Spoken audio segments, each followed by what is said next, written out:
God bless you exceedingly. Welcome to Springs of Hope. And don't forget to subscribe, share the links, tell someone that Springs of Hope is reviving hope. Reviving hopes in your marriages, in your own personal lives, in your career, in everything that concerns you. And I'm so grateful you are here today. Today we are doing a follow-up on what we did the last time. The 5 areas of health we need to pay attention to. Don't forget the last time we talked on our physical health, we talked on our emotional health, we talked on our financial health, spiritual health, and intellectual health. Today, quickly, we'll be wrapping up on that.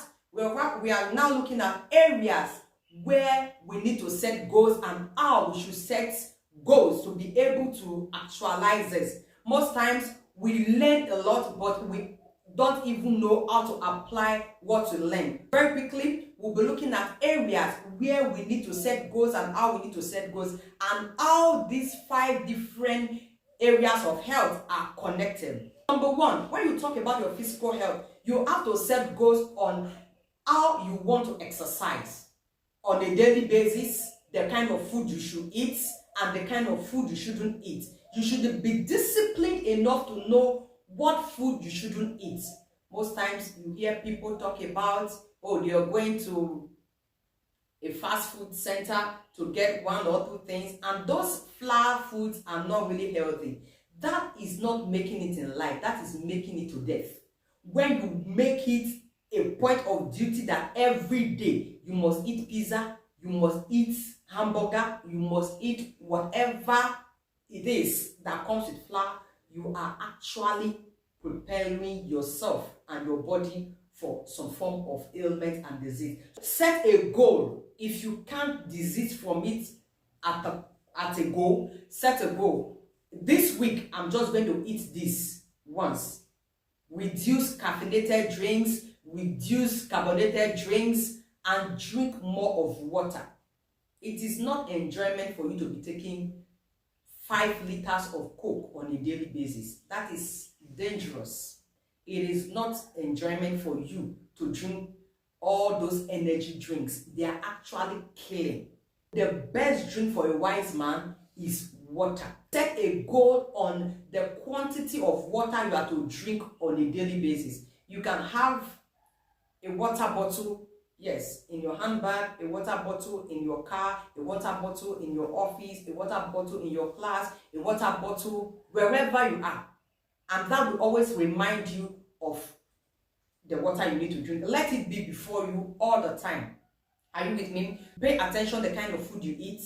Then have a goal on the quality of food you eat and the quantity of water you drink. And when you talk about the physical health too, plan your exercise. If it's going to be on a Saturday morning, plan on how to exercise. If you are going to do the walking, if you're going to do the jogging, you plan it out and make sure it is the day that is workable for you.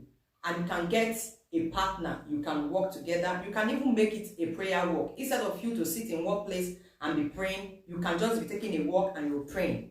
You have your headphones on and you're just worshiping God and you're jogging and you're walking alone. Then also add fruits and vegetables to your food. Make sure you eat fruits and vegetables every day. You can take an apple a day and that will really go a long way. Still talking about your physical health, try to rest as much as possible. My dear, you can't finish all the activities for the day. You cannot. That's why God has given you another day. That's why God has given you some years to live. So whatever you can't finish in a day, leave it for the next day so that you don't get exhausted. Try to have time to rest properly and make sure you set a goal that today or at every day there is a particular time you should rest. And that is why even in your office they give you at least an hour break, because they know that you have to rest. The second point again is your emotional health. Set a goal. Make up your mind that nobody has the key to kickstart your emotions. Make up your mind that nobody has the permission to get you angry.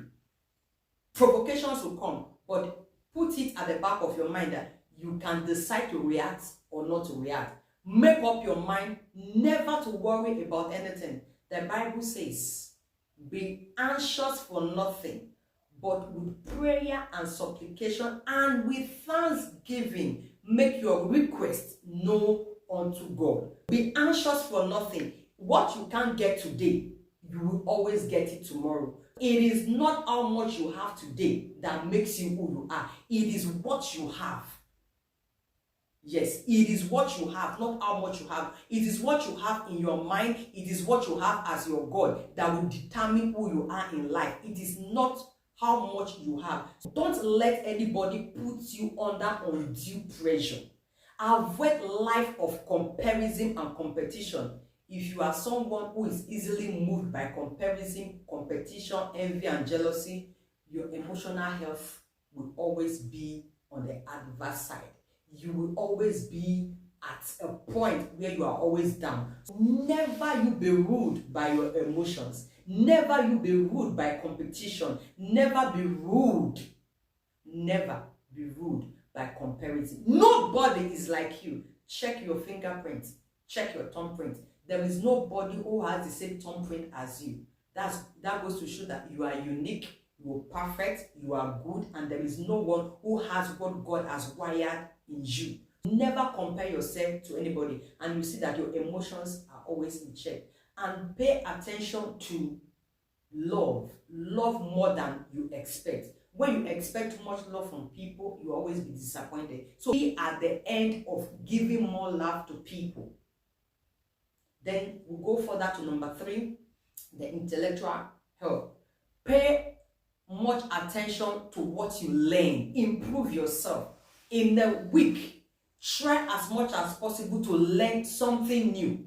You can start with as small as a vocabulary. Make sure something is added to your life every week.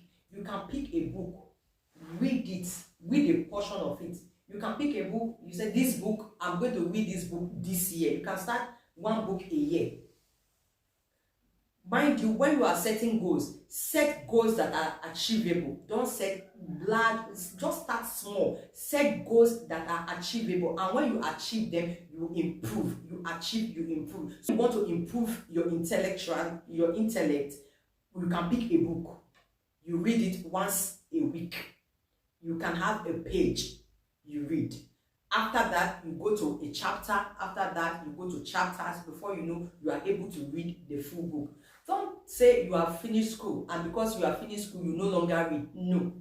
Improve yourself on a daily basis. You can choose area that best suits you. You can choose to read books on finances. You can choose to read books on emotions. You can choose to read books on health. You can choose to read spiritual books. Whatever suits you best, whatever is good for you, try as much as possible to learn something new every day, every week, every month, and every year. After that, you go to your financial goals. Your financial goals. It is not everything you see you must buy. It is not everything your neighbor has you must have. It is not everything your friend has you must have. Learn to limit your spending. Even when you go on shopping, we are so tempted to buy everything we see. No. Know the difference between a need and a want, and strike the balance. You must not buy everything. You must not buy what your neighbor has. Set financial goals. If you now know how to discipline yourself on your spending, the important things to spend your money on, go further to savings. Learn how to save and learn how to invest. After you have done this, also have the goals of having a business that is floating for you. You might have a job you're doing. You're working under a firm, or you're working in a government establishment. Whatever it is that is bringing you a monthly income. Have something that is bringing you a daily income. Have a floating business. A business that will bring in money for you on a daily basis, and know how to spend. Have a budget and work within your budget. Are you with me? Know how to budget and work within your budget. Don't overboard your budget. And don't tell me because you are now going to start saving, you wouldn't give. You will still give. Let giving be part of your what? Your expenditure. Let it be part of your budget. God bless you. And we'll go further to the spiritual health. When we talk about spiritual health, we are talking about the relationship with your maker. Have a time in fellowship with God. Have a goal that on a daily basis you are going to read a particular number of chapters of the Bible.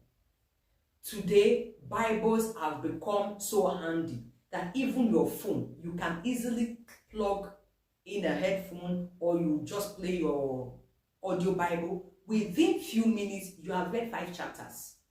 And within few minutes, you have read 10 chapters. And I will encourage you, read a chapter of the book of Proverbs every day.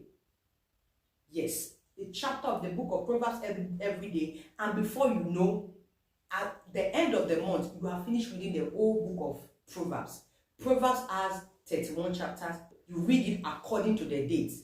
The first day of the month, Proverbs chapter 1. The 15th day of the month, Proverbs chapter 15. The 31st day of the month, Proverbs chapter 31. Read it and pen down. Have a marker or have a sticky note. Whatever you read and you learn and you apply to your life, always pen it down. Have a pen you will use to underline, highlight, and mark your Bible. This will improve your spiritual health. Have time to worship God. Just be there worshiping Him. You are not asking Him for anything. You are just thanking Him. You are just appreciating Him. Just to build a relationship with Him.